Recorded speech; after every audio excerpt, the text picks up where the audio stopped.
Tonton video ini sampai selesai agar Anda tidak gagal paham.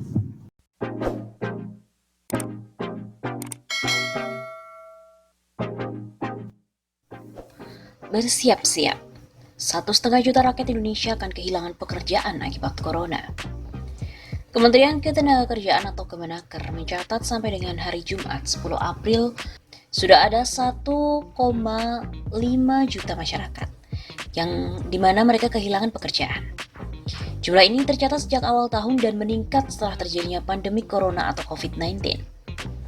Menteri Ketenagakerjaan Ida Fauziah mengatakan dari jumlah total tersebut, sebanyak 10% di pemutusan hubungan kerja atau PHK dan 10% dirumahkan oleh perusahaan mereka masing-masing.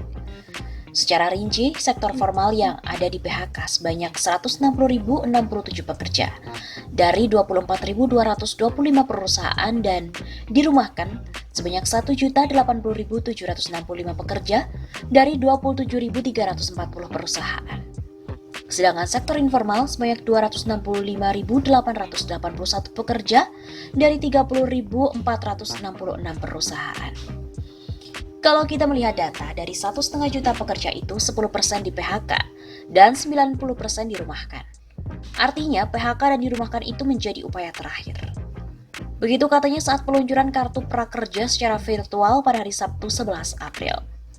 Menurutnya pihaknya telah menyampaikan kepada para pengusaha agar tidak langsung melakukan PHK atau merumahkan pegawainya secara besar-besaran. Pemerintah memberikan masukan serta menghimbau perusahaan agar melakukan pengurangan upah dibandingkan PHK. Beberapa yang kita himbau ke pengusaha sebelum sampai ke PHK adalah mengurangi upah dan fasilitas di tingkat atas, mengurangi shift, menghapuskan lembur, mengurangi jam hari atau jam kerja, merumahkan bergilir, dan ini banyak yang diambil teman-teman pengusaha. Masukan dari pemerintah ini pun akan segera dikomunikasikan dengan serikat buruh agar dapat dipahami secara bersama-sama. Prinsipnya apa yang menjadi kesulitan, pengusaha dibuka secara transparan dan didengar oleh pengusaha lainnya. Kita semua tak ingin kondisi ini terjadi. Begitu katanya. Tapi, apa yang dilakukan oleh pemerintah? Pemerintah malah meluncurkan kartu prakerja di tengah wabah corona. Ekonom Institute for Development of Economics and Finance atau INDEF, Bima Yudhistira menyebut pemerintah perlu mengubah konsep dari program kartu prakerja. Pasalnya ia menilai program ini kurang cocok untuk menyelesaikan permasalahan ekonomi selama wabah corona alias COVID-19. Salah satunya adalah karena tingginya angka PHK. Berdasarkan catatan Menteri Ketenagakerjaan Ida Fauziah, sudah ada 150.000 orang yang di PHK atau 10% dari 1,5 juta pekerja yang terimbas kondisi wabah ini. Ini seperti jaka sembung naik ojek. Korban PHK sekarang tidak perlu diberi pelatihan secara online. Jadi saya agak bingung, ujar Bima dalam diskusi daring pada hari Ahad 12 April kemarin. Kalau tidak ada perubahan konsep pada kartu prakerja ini bisa kacau sekali. Bima juga mengatakan kartu prakerja sejatinya dicanangkan Joko Widodo pada masa kampanye Pilpres tahun lalu, ketika kondisi perekonomian sedang relatif normal. Ketika itu pertumbuhan ekonomi Indonesia berada pada kisaran 5%. Sehingga wajar kala itu pemerintah berpikir akan berfokus untuk memacu sumber daya manusia unggul melalui program tersebut. Sehingga ada pelatihan online dan juga offline. Sementara Bima melihat saat ini kondisi sedang tidak normal dan cenderung krisis. Namun pemerintah justru menaikkan alokasi anggaran untuk prakerja menjadi 2 triliun rupiah dan menambah jumlah penerima menjadi 5,6 juta orang.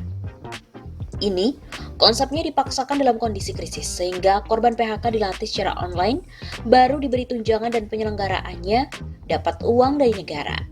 Pertanyaannya lebih penting mana sih pelatihan orang ketimbang memberi cash transfer pada pekerja yang terdampak, terutama para pekerja informal? Dalam kondisi seperti ini, Bima melihat masyarakat yang ekonominya tertekan lantaran terkena dampak wabah corona sejatinya lebih membutuhkan bantuan tunai untuk bisa makan setiap harinya daripada mendapatkan pelatihan. Ditambah lagi ia khawatir masyarakat juga kesusahan untuk bisa mendaftar dan mengikuti pelatihan sebab semuanya serba online. Sementara sebagian masyarakat masih ada yang belum terbiasa dengan pelatihan online. Di sisi lain, Bima juga menyoroti persiapan program kartu prakerja yang cenderung dipersiapkan dalam waktu yang singkat, sehingga datanya pun masih belum rapih. Saya membaca surat Kemenko Ekonomi ini luar biasa, program Bandung Bondowoso. 29 Maret surat keluar, mengumpulkan data April dan akan dilaksanakan 7 April dan ini luar biasa dalam singkat harus kumpulkan data. Kemarin malam, Menteri Koordinator Bidang Perekonomian Erlangga Hartarto resmi membuka pendaftaran program Kartu Prakerja yang bisa diakses melalui laman www.prakerja.go.id. Program Kartu Prakerja ini bisa diakses di situs tersebut secara online atau daring dan pendaftaran terbuka 24 jam 7 hari selama 1 minggu. Begitu kata Erlangga melalui konferensi video pada hari Sabtu petang 11 April kemarin. Erlangga pun juga mengungkapkan, masyarakat yang bisa memanfaatkan Kartu Prakerja adalah warga negara Indonesia yang berusia minimal 18 tahun dan sedang tidak sekolah atau kuliah serta belum mendapatkan pekerjaan.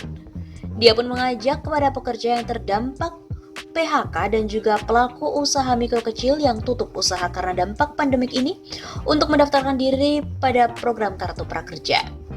Program Kartu Prakerja akan membuka pendaftaran dengan kuota untuk 164.000 orang per minggunya. Gelombang 1 pendaftaran dibuka dari sekarang sampai dengan Kamis 16 April pukul 16.00 waktu Indonesia Barat. Setelah jam tersebut akan buka ke gelombang berikutnya.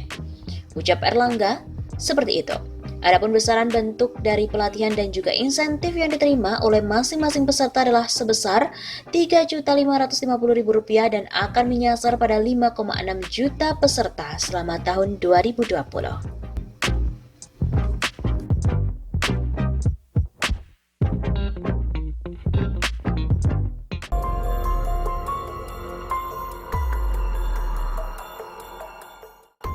Pengangguran Indonesia tertinggi kedua di Asia Tenggara. Belakangan angka pengangguran di Indonesia dikabarkan menurun. Namun nyatanya berdasarkan data Badan Pusat Statistik atau BPS tengah tahun ini, tercatat ada 5,01% penduduk produktif yang menganggur. Indonesia tertinggal dari Laos dan juga Kamboja yang secara berurutan mencatat 0,60% dan 0,10% pengangguran dalam data BPS. Artinya ini memang menjadi angka terendah dalam sejarah Indonesia, tetapi tetap menjadi yang tertinggi kedua di Asia Tenggara.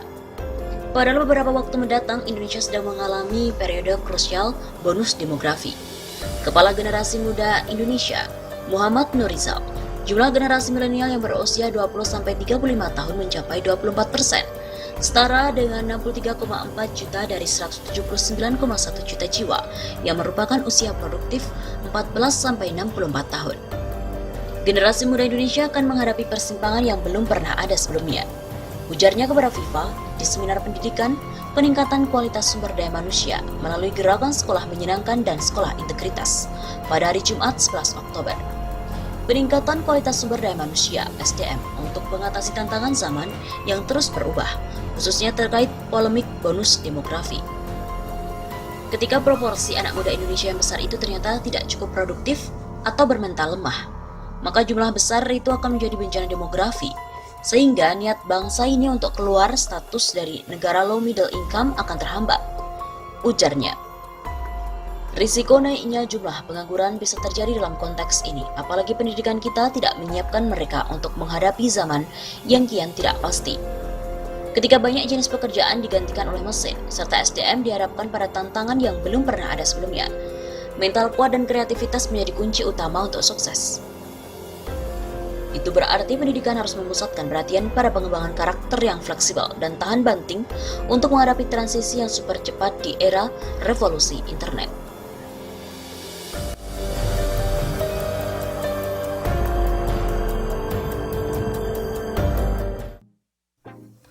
Bersiap-siap, 1,5 juta rakyat Indonesia akan kehilangan pekerjaan akibat corona. Kementerian Ketenagakerjaan atau Kemenaker mencatat sampai dengan hari Jumat 10 April sudah ada 1,5 juta masyarakat yang dimana mereka kehilangan pekerjaan. Jumlah ini tercatat sejak awal tahun dan meningkat setelah terjadinya pandemi corona atau COVID-19. Menteri Ketenagakerjaan Ida Fauziah mengatakan dari jumlah total tersebut, sebanyak 10% di pemutusan hubungan kerja atau PHK dan 10% dirumahkan oleh perusahaan mereka masing-masing. Secara rinci, sektor formal yang ada di PHK sebanyak 160.067 pekerja dari 24.225 perusahaan dan dirumahkan sebanyak 1.080.765 pekerja dari 27.340 perusahaan.